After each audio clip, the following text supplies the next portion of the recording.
Como todos ustedes pueden darse cuenta, el formato de cada uno de nuestros programas diarios, tanto matinales como nocturnos, está evolucionando de día en día, de semana en semana, cada vez más dinámico, cada vez más colorido, cada vez más actualizado en modernidad, en tecnología, en diseño, de manera que sea dúctil, que pueda ser recibido y apreciado con todo el sentido y el propósito con que ha sido hecho. Esto es una realidad, resultado del trabajo de muchas personas que están todas detrás de micrófonos, detrás de cámara, trabajando permanente e incansablemente para mejorar en todo.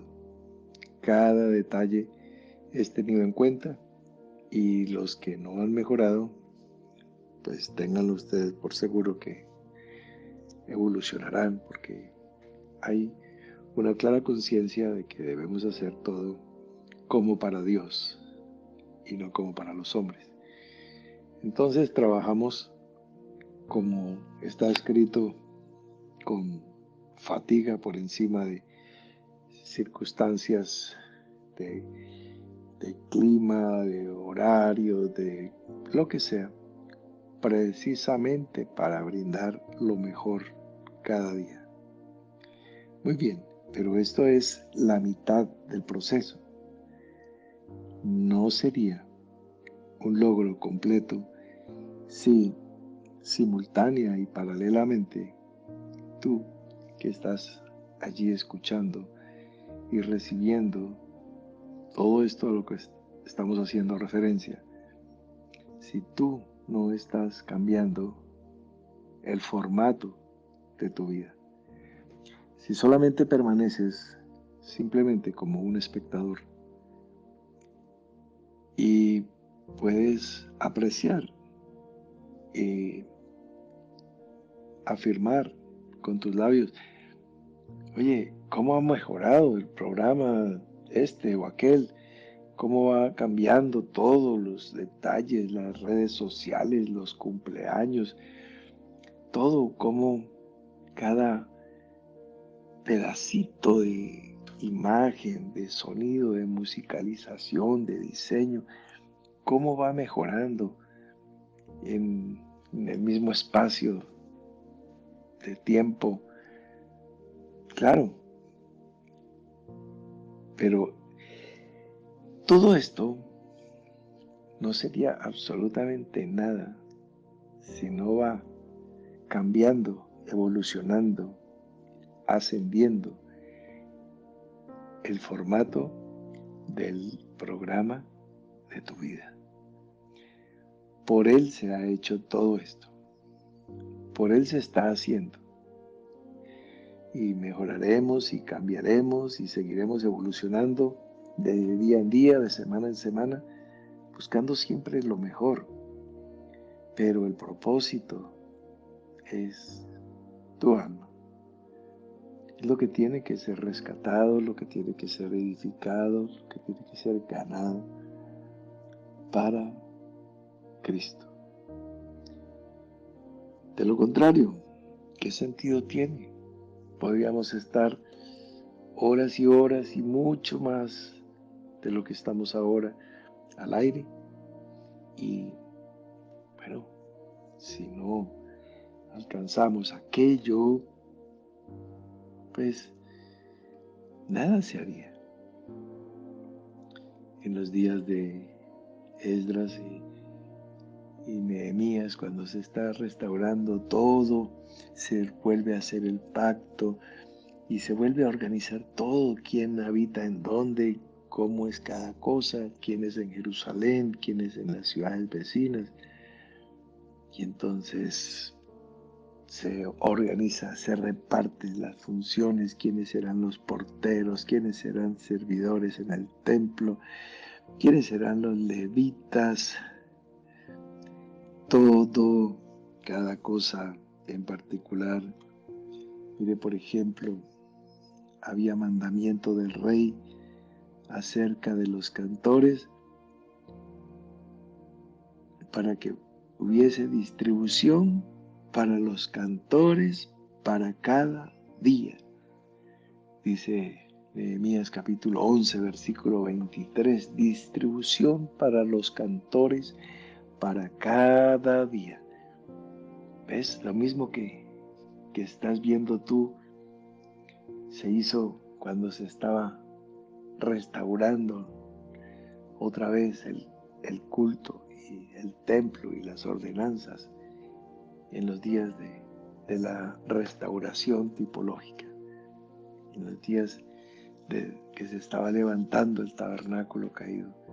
Claro, ¿ves? Allí estaban los cantores para cada día. Lo mismo ahora. Estamos escuchando las voces de Jaylee, de Valeria, de todas las hermanas acompañadas de los distintos hermanos. Claro, por ejemplo, Maheshira con Maheshiro.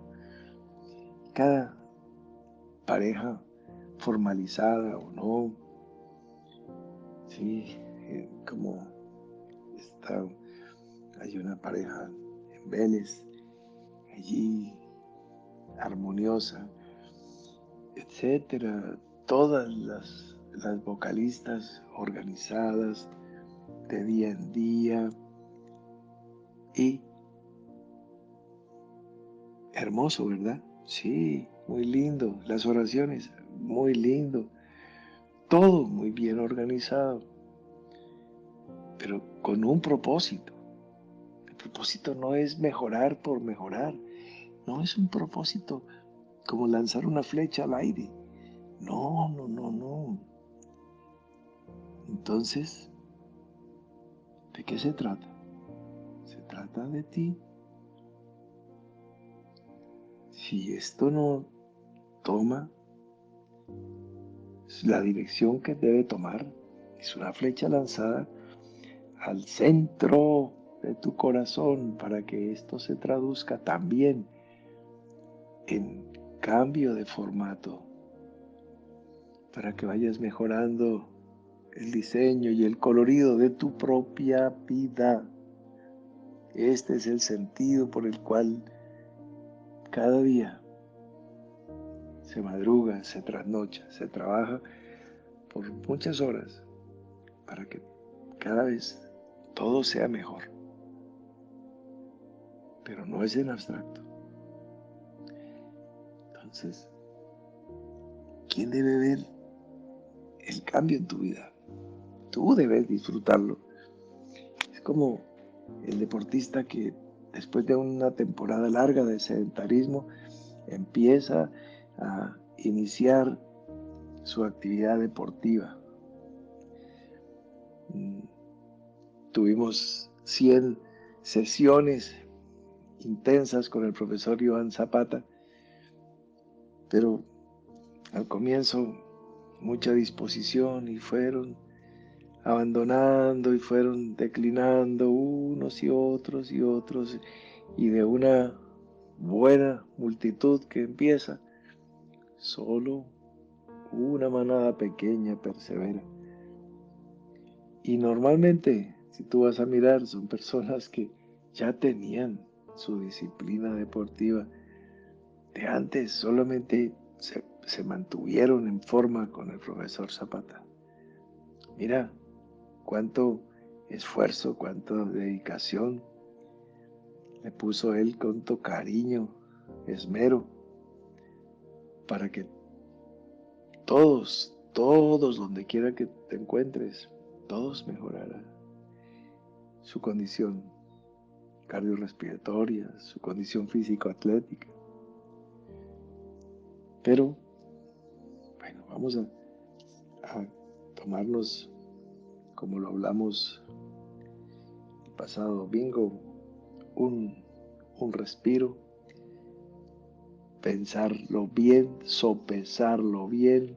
Ninguno que declara una guerra se lanza sin sentarse primero y calcular, o sea que tenga que después enviar embajadas de paz y no va a quedar bien rendirse antes de entrar en el combate.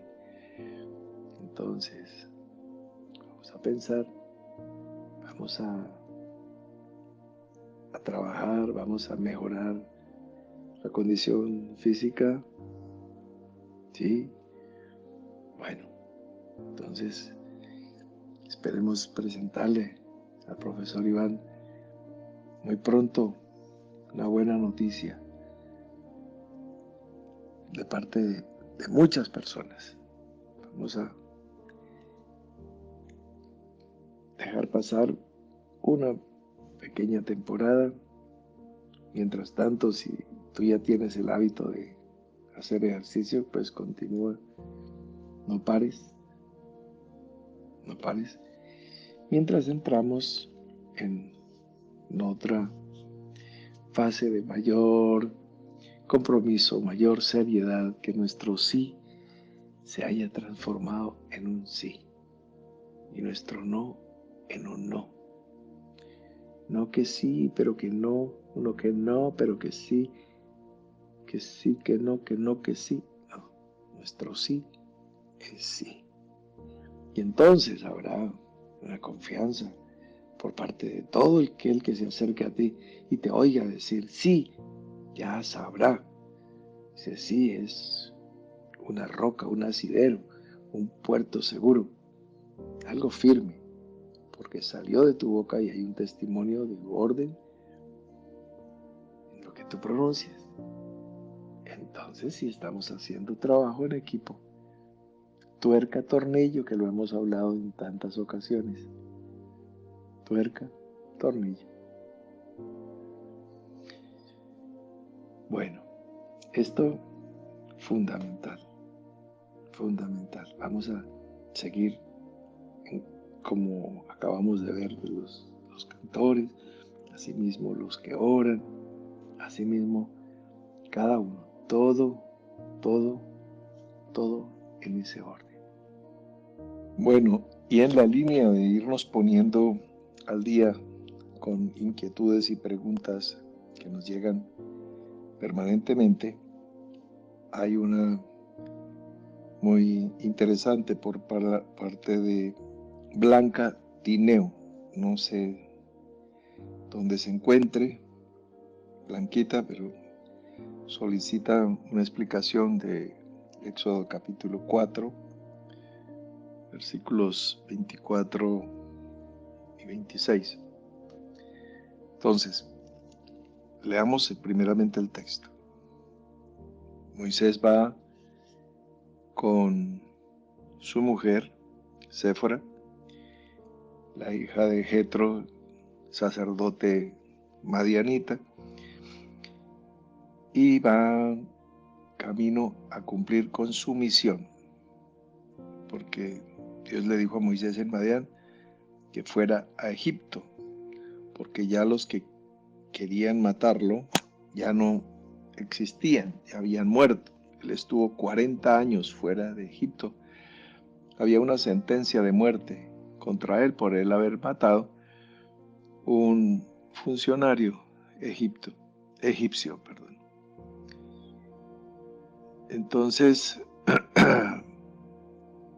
dice que Moisés tomó su mujer y sus hijos y los puso sobre un asno y se devolvió a Egipto. Y también llevó, por supuesto, dentro de su equipo, la vara de Dios, que ustedes ya conocen. Y le dice el Señor que cuando ya haya regresado a Egipto, haga todas las maravillas que sabe hacer, para que Faraón pueda verlas. Entonces le dice que Dios ha dicho que Israel es mi hijo, mi primogénito. Ya te he dicho que dejes ir a mi hijo para que me sirva, mas no has querido dejarlo ir. Y aquí yo voy a matar a tu hijo. tu primogénito. Es la advertencia de entrada. Ya Moisés sabe que va a cerrar con broche de oro el asunto de las plagas con la muerte de los primogénitos. Y ahora sí viene el texto que pregunta Blanca Tineo. Y aconteció en el camino que en una posada Jehová le salió al encuentro y quiso matarlo. Vea usted, quiso matar a Moisés. Entonces Séfora, la mujer de él, tomó un pedernal afilado y cortó el prepucio de su hijo y lo echó a sus pies diciendo: a la verdad, tú me eres un esposo de sangre. Así le dejó luego ir, y ella dijo: esposo de sangre, a causa de la circuncisión. Bueno, este texto pues es uno de los más controvertidos y más necesitados de luz de todas las escrituras. Bien, ya Dios comisiona a Moisés y después lo va a matar. Entonces ya nomás ahí ya las personas se van confundiendo. El punto es, primero que todo, no te asustes con el punto de la muerte. Dios mandó matar a Isaac, que Abraham lo matara y no pasó nada. Entonces, normalmente es así con los que son de él. Entonces Dios sale a matar a Moisés, pero no pasa nada. O sea, es el punto, la enseñanza que va a traer. Y seguramente ya habían hablado el tema con Séfora, su mujer es madianita. Entonces es hija del sacerdote de Madián, Jetro, se llama Séfora. Entonces, por tomar mujeres de afuera, es que sus hermanos fueron reprendidos duramente por Dios y fueron una de las tentaciones que hicieron hacia Dios, María y Aarón. Bueno, en el caso de la mujer cusita, esta es mujer madianita, mujeres de afuera. Seguramente Moisés había sido circuncidado porque la enseñanza desde los días de Abraham era que fuese al día octavo. Y Moisés estuvo bajo la cubierta de su madre durante los primeros meses. Entonces eso incluye el tiempo de la circuncisión, inclusive la recuperación de esa pequeña cirugía. Muy bien. Entonces Moisés era circuncidado y conocía muy bien, porque venía de estar 40 años en el mundo egipcio, pero cerca de una gran comunidad de gente de Israel, y tenía que conocer esa señal de pacto que había. La historia de alguna manera se había filtrado desde Abraham en adelante, de Abraham a Isaac, Isaac a Jacob, esas generaciones hasta llegar a los días de Moisés. Muy bien. Entonces, seguramente Moisés le dijo, bueno, hay que circuncidar, por ejemplo, a Gerson. Y quizás hubo problemas ahí en la familia porque pues, no estaba circuncidado. No sabemos qué edad tenga Eliezer, que es el segundo hijo de Moisés. Son Gerson y Eliezer, el mayor, el primogénito es Gerson, el cual está registrado ahí unos versículos antes de todo eso, cuando Moisés huye de Egipto, se va a Madián y bueno, se conoce con Jetro, recibe a Séfora como su mujer y ella le dio este hijo. Después, ya en el capítulo 18, aparecen los dos hijos. Por lo pronto, esto sucede en un hotel del camino, dice, en una posada. Ahí le apareció Jehová y quiso matarlo. Y entonces en el versículo 26 dice que Séfora le dejó ir. O sea, Moisés se fue para Egipto y su mujer seguramente con sus hijos se fue nuevamente para la casa de su padre. Desde ahí, desde ese momento hasta que volvemos a leer en el capítulo 18, oyó Jetro, sacerdote de Madián, suegro de Moisés, todas las cosas que Dios había hecho con Moisés y con Israel su pueblo, y cómo Jehová había sacado a Israel de Egipto. Y tomó Jetro, suegro de Moisés, a Séfora, la mujer de Moisés, después que él la envió, y a sus dos hijos. El uno se llamaba Gersón, porque dijo, forastero he sido en tierra ajena, y el otro se llamaba Eliezer, porque dijo, el Dios de mi padre me ayudó y me libró de la espada de Faraón. Y Jetro, el suegro de Moisés, con los hijos y la mujer de éste, vino a Moisés en el desierto, donde estaba acampado, junto al monte de Dios. Y dijo a Moisés, yo tu suegro Jetro, vengo a ti con tu mujer y sus dos hijos con ella. Y entonces, bueno, ese es el reencuentro familiar. Seguramente desde que Moisés se fue para Egipto, se fue solo, y Dios le recomendó a Aarón que fuera a recibir a Moisés y dice que ve a recibir a Moisés al desierto, versículo 27. Y él fue y lo encontró en el monte de Dios y lo besó. Ya Moisés sabía dónde encontrarse con Dios, dónde hablar con Dios. Seguramente Dios le puso una cita después de este encuentro para matarlo. Bueno, eso fue lo que sucedió literalmente. Entonces, aquí tenemos nuevamente el cuadro, recapitulando.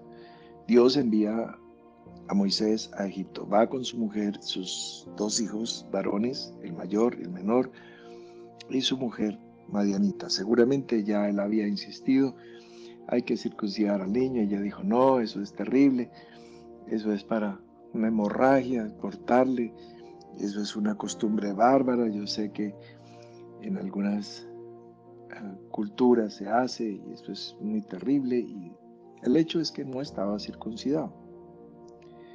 Pero quien toma el pedernal y corta el prepucio del niño fue la madre y la tiró a los pies de Moisés, diciéndole, tú me eres un esposo de sangre. Claro, seguramente hubo un derramamiento de sangre y le arrojó ese prepucio al suelo. Entonces, como quien dice, bueno, ya está, porque seguramente Moisés le había advertido, yo tengo que hacer eso, esa sangre es necesario derramarla porque es parte del pacto. Ay, pero que el niño, que pobrecito, que no, que cómo va a prestar servicio militar, comprémosle la libreta. No, niño, no, pues, o sea, lo que dicen así en las casas. Bueno, eso. Pero ¿quién? Una señora llamada Séfora, que no era de Israel, que era de Madián. Entonces, tuvo que hacerlo finalmente. Bueno, gracias a la intervención de Dios. ¿Dónde nos confundimos? Donde dice que salió al encuentro para matarlo. Seguramente la persona que vio esa disposición de Dios fue Séfora, y entonces fue la que hizo la operación. Y Después, cualquier cosa puede haber sucedido. El punto era que Moisés no podía conducir al pueblo si no estaba cumpliendo con todo lo que Dios había demandado, enseñado, desde los días del llamamiento de Abraham. Entonces, ya a los 100 años se está circuncidando este hombre viejo. ¿Cómo no? Pues está bien que Moisés esté circuncidado, pero ¿cómo va a dar ejemplo si sus hijos no lo están? Entonces, o si el mayor ya estaba y estamos hablando del segundo.